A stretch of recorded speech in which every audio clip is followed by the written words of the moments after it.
Hello student, स्वागत है आपका इस ऑनलाइन एजुकेशन प्लेटफॉर्म पर। और आज का जो हमारा सेशन होने वाला है वो होगा पॉलीमॉर्फिज्म, यानी कि सी प्लस प्लस में पॉलीमॉर्फिज्म क्या होता है आज के सेशन में हम सीखेंगे। तो पॉलीमॉर्फिज्म के बारे में मैं आपको बता दूं कि पॉलीमॉर्फिज्म एक ग्रीक लैंग्वेज का वर्ड है, दो वर्डों से मिलकर के बना है। ग्रीक में एक है पॉली और दूसरा है मॉर्फिज्म। पॉली का मतलब होता है मैनी और फिज्म का मतलब होता है फॉर्म, यानी कि मैनी फॉर्म। पॉलीमॉर्फिज्म मतलब मैनी फॉर्म, पोलेमॉर्फिज्म का मतलब हो गया मैनी फॉर्म, यानी कि जब एक ही कोड या सिमिलर कोड अलग अलग टाइम पर या अलग अलग कहना चाहिए अलग अलग समय पर अलग अलग वर्किंग फंक्शनलिटी देता है तो वो कहलाता है पोलेमॉर्फिज्म।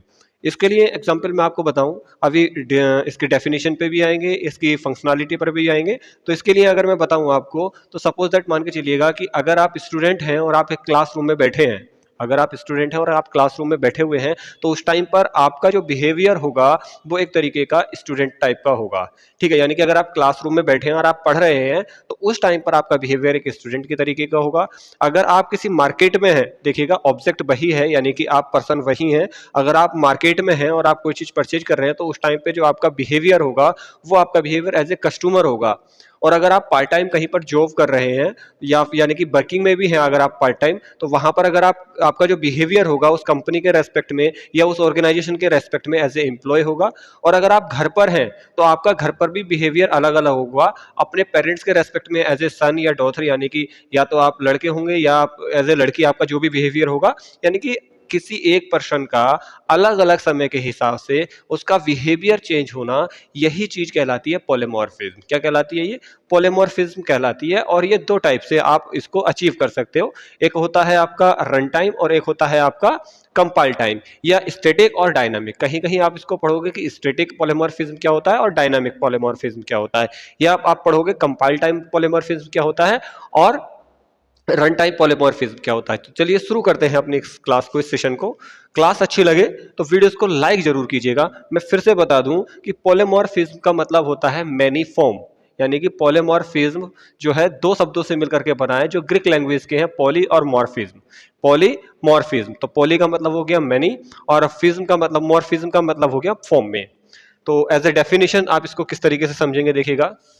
The word polymorphism means having many form। having many form मतलब अब बहुत सारी फॉर्म्स होती हैं किसी एक वर्ड की या किसी एक फंक्शन की या एक कोड की।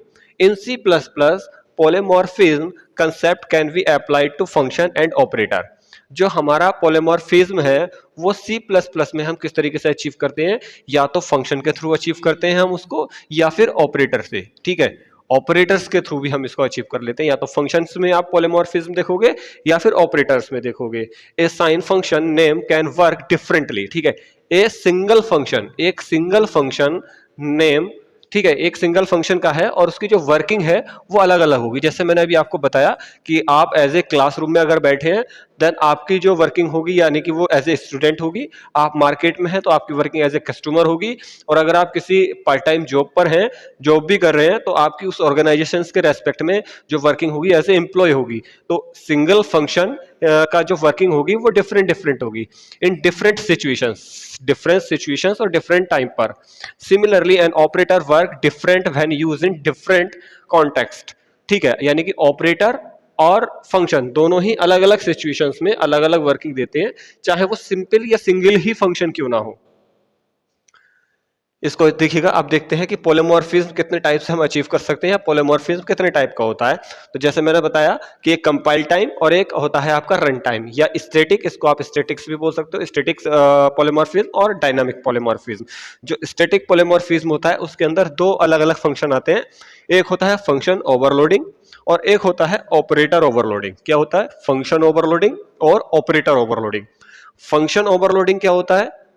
ये आपका कोई एक फंक्शन है, जो नेम है फंक्शन का वो सेम रहता है, लेकिन उसके अंदर जो आर्ग्यूमेंट होते हैं, जो उसके अंदर हम रिटर्न डेटा टाइप लेते हैं फंक्शन का, वो भी डिफरेंट ले सकते हो। यानी कि जो फंक्शन का नाम होगा वो एक जैसा होगा, लेकिन फंक्शन के पैरामीटर या फंक्शन का आर्ग्यूमेंट वो डिफरेंट डिफरेंट होंगे। तो जिस तरीके से हम उसके कॉलिंग पे बिहेवियर होगा ये कि किस तरीके से उसको कौन सा वाला फंक्शन एग्जीक्यूट होगा, तो वो कहलाता है फंक्शन ओवरलोडिंग। और ऐसे ही ऑपरेटर के साथ होता है, उसमें एक कीवर्ड यूज कर लेते हैं हम फंक्शन से पहले, ऑपरेटर। ऑपरेटर, तो वो बन जाता है ऑपरेटर ओवरलोडिंग। और ये दोनों ही ओवरलोडिंग मिलकर के आपके कहलाते हैं कंपाइल टाइम, यानी कि जब हम अपने प्रोग्राम को कंपाइल करते हैं, ठीक है, रन कराने के लिए कंपाइल करते हैं, तभी ये चीज आपकी एग्जीक्यूट होती है, ठीक है। तो उसको बोलते हैं हम फंक्शन ओवरलोडिंग या ऑपरेटर ओवरलोडिंग। उधर डायनामिक या रन टाइम ओवरलोडिंग किस में आती है आपकी?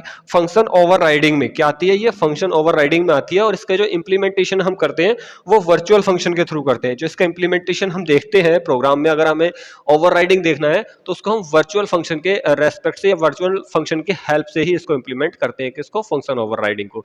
देखिए आप शुरू कर देते हैं यहाँ पर, एक एक करके ये सारी तीनों चीजें मैं एक्सप्लेन करने वाला हूं। लेकिन आज की इस सेशन में मैं आपको बताऊंगा कि ओवरलोडिंग क्या होता है, ठीक है।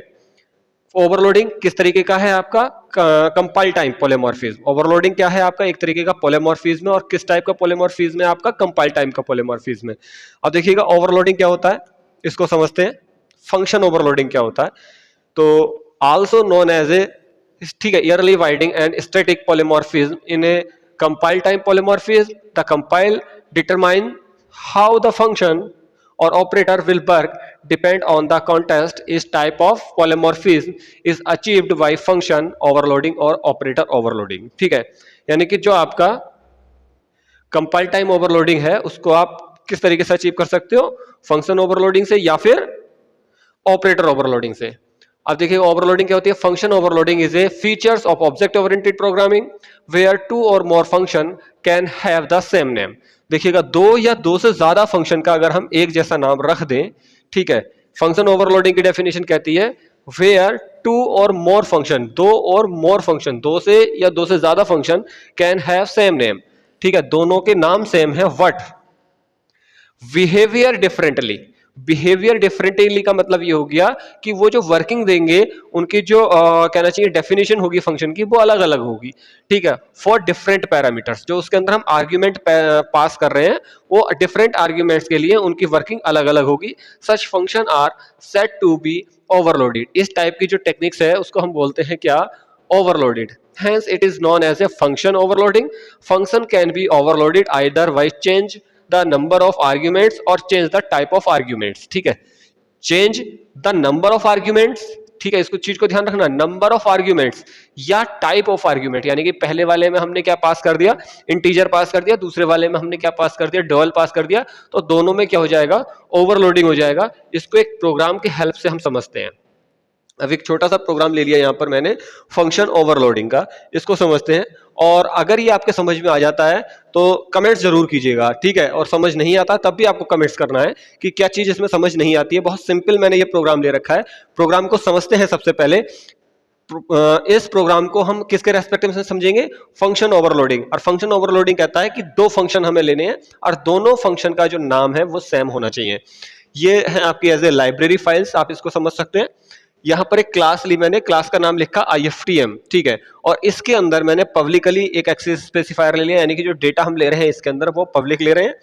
वॉइड ऐड, यहां पर एक फंक्शन ले लिया और इसके अंदर दो इंटीजर पास कर दिए। देखिएगा ये दो इंटीजर यहां पर मैंने पास किए हैं या दो आर्ग्यूमेंट यहां पे लिए हैं। फंक्शन है हमारा वॉइड ऐड, फंक्शन का नाम है वॉइड ऐड और पैरामीटर ले रखे हैं यहां पर A और B, यानी कि दो इंटीजर अगर हम पास करते हैं तो क्या होगा? इंटीजर का सम और A प्लस B करके ये प्रिंट कर देगा और नेक्स्ट लाइन पर आ जाएगा, ठीक है। ये इसके अंदर फंक्शनैलिटी हो जाती है।